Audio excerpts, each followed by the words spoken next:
This is how I store most of my lights.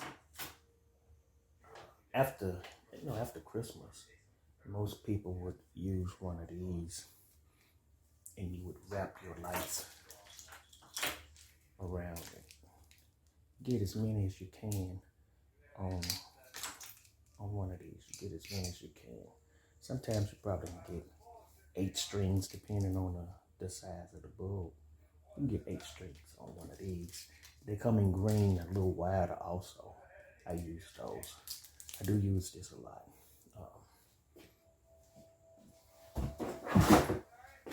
Another one is one of these, and you attach your end on one of those, and you wrap it around. Let's see. And the same, you try to get as many as you can on one of these reels. I use the C9, the C7s, and your big bulbs on these. They're a lot easier to put on your reels. So you have a reel like this one. You have a reel like this one. A lot of times you would get a reel like this one, and you have some that look like this. So you have a lot of lights.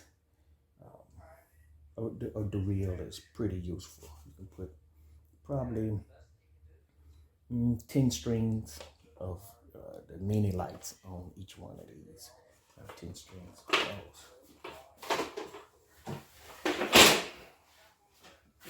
My extension cords, everybody do this. This is nothing new.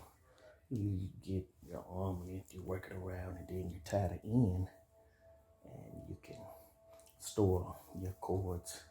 And they're pretty easy to get loose once you want to use them again for the next holiday. And I do both of my cords. Well, all my cords are done like this.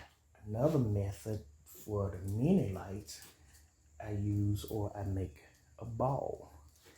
And with the balls, you get the lights, you roll them up in the ball, and they're easy to store, they're easy to pick up, and you can pick out the lights that you want once they're in the ball. Even the lights that I've taken the bulbs out, I still keep the cords because I might put all blue, all yellow, all red off in here. This is all blue, and you can pick them up and say, oh, no, I haven't, all blue or all red in the balls, and they're separated. They're not loose.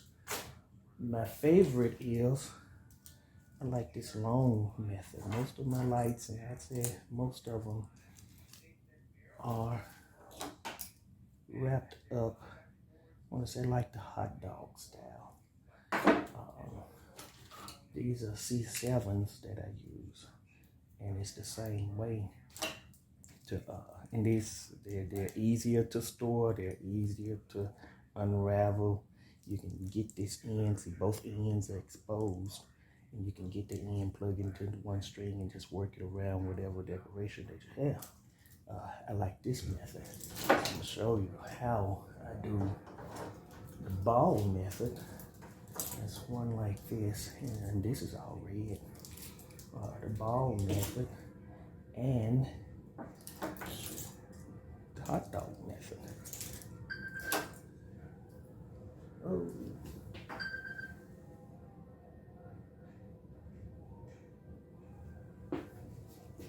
Sorry about that. This is the ball method. Most of the time I just wrap it around my hand, probably around 8 to 10 times. Now I have my ball. Then I start wrapping the cord around the ball and keep it tight. And just keep it tight, keep it tight, keep it tight.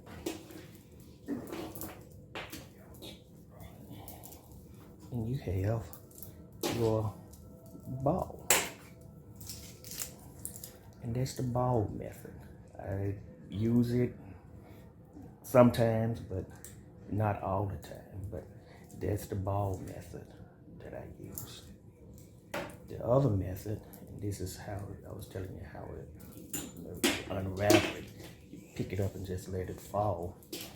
The other method is going to be that hot dog method, or the long method I was just telling you about.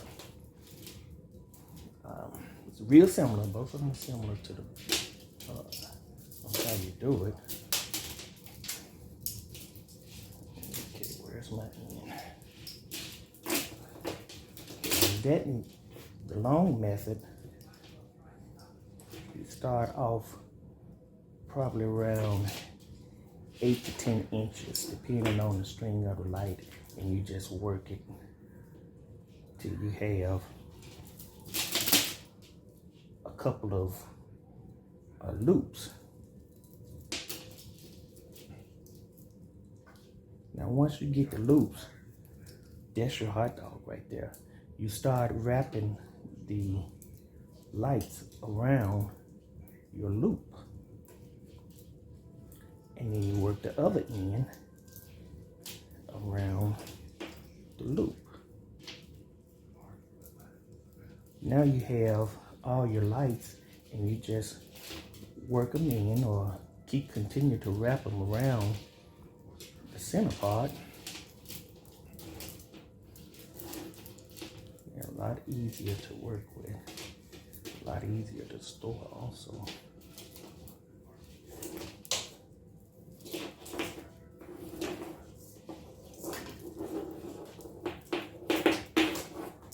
Okay.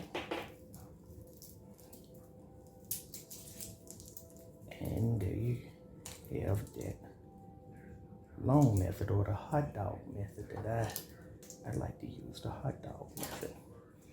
And that's how I store my lights, especially when you have 25 to 30,000 lights that you have to work with in the store. It's easier to work with separate lights, because you never know when the string is out. Don't know how you want to connect them for the next display. But that's how I store my lights. Thank you all for watching this video.